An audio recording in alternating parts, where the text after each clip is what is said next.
Welcome to Covered, the CTV and Rebuild Christchurch show that takes a behind-the-scenes look at the residential rebuild program in Canterbury. Today we'll be talking with Peter Sparrow of the Christchurch City Council about their building consent process.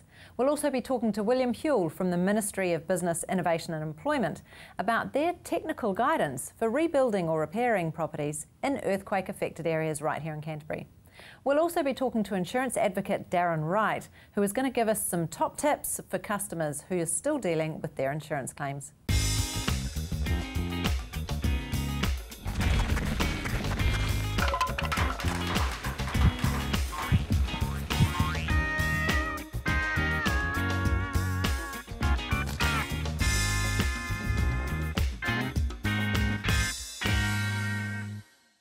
With me now is Peter Sparrow, the Director of Building Control and City Rebuild for the Christchurch City Council.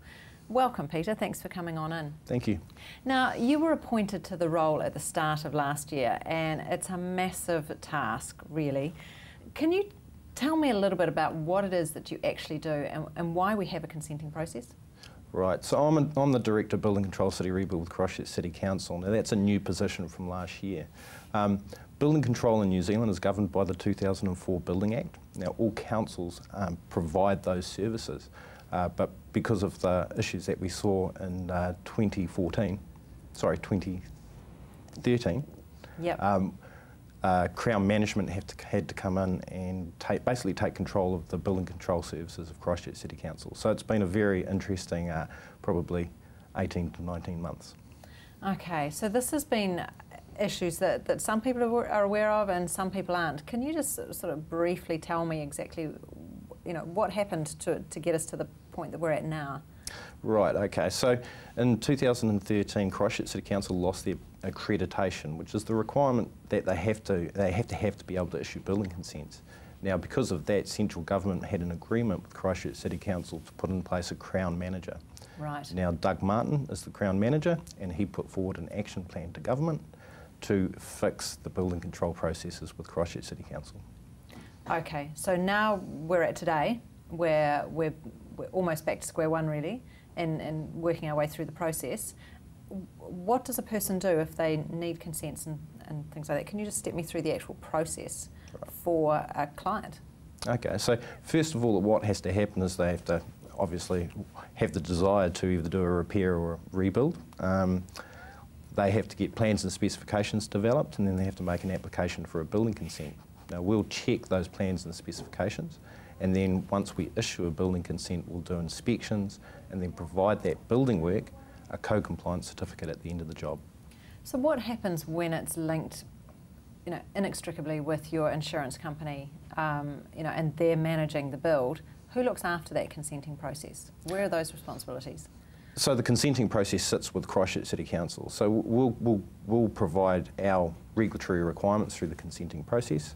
We work with project management officers of insurers, so we can understand what the demand is coming forward. So we'll meet with all PMOs on probably about a weekly basis, and so we can understand what their priorities are as well. Okay. So can you tell me, if you're with an insurer, it's up to the insurer to start this consenting process with the council, or is it up to me personally? Well, under the Building Act 2004, it's the owner's responsibility. However, depending on your contract with your insurer, there's a decision there about who takes that responsibility on. Right, okay, so that can then be a little bit tricky. So as the client, as the building owner, I would want to be asking those questions of my insurer. Have you sorted consenting process? Oh, definitely. Who's responsible for that? Okay, that's something that's quite important to remember.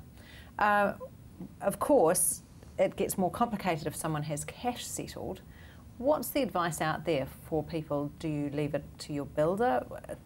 Yeah. Cash settlement, it provides a little bit of a tricky situation for us because we rely on PMOs to give us workload so we can forecast for our resources. So now when you say PMOs, you're talking project management officers for insurers. However, that doesn't mean to say that a person who cash settles can't get a consent. Of course they can, and our advice to those people that have cash settled, shop around for your designers, get good quality professionals involved in the process.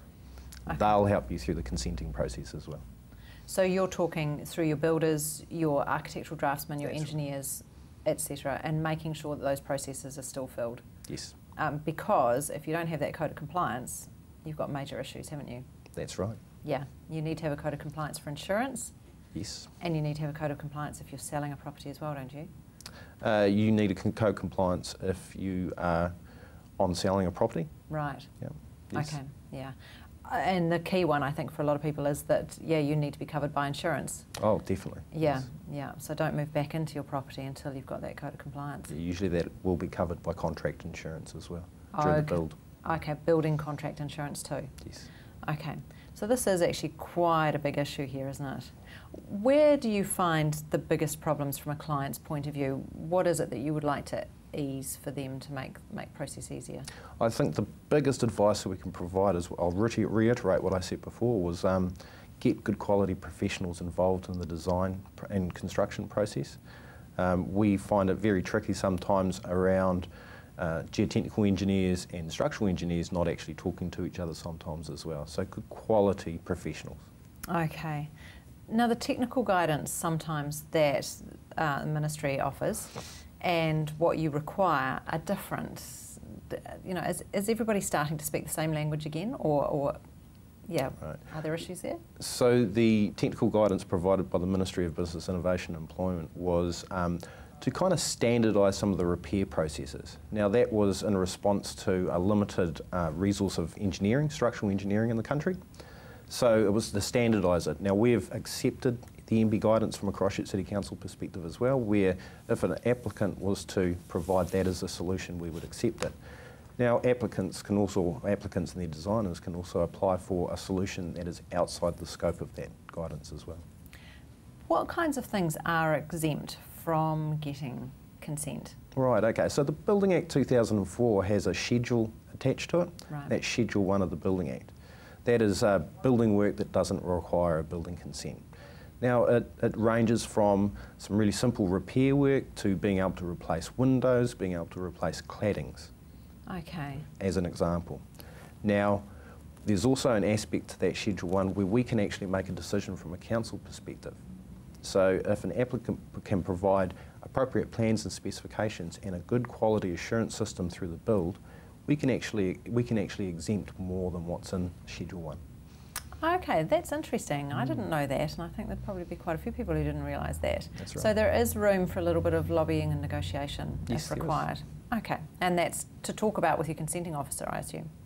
That's probably to talk about with Christchurch City Council itself. Yep. I have a particular unit that's, that just deals with exemptions. Okay. Finally, what kind of delays are going on at the moment with consents? Are people still having to wait for consents? We've improved significantly. If we can go back to July 2013, I think we were around 40% compliance with our statutory timeframes of 20 days. Right. Now we're hovering around the 91 to 94%. Oh, that's much more encouraging. Yeah, so all of that work is not necessary. We haven't thrown resource at it or people. We've actually looked at our systems and streamlined our systems.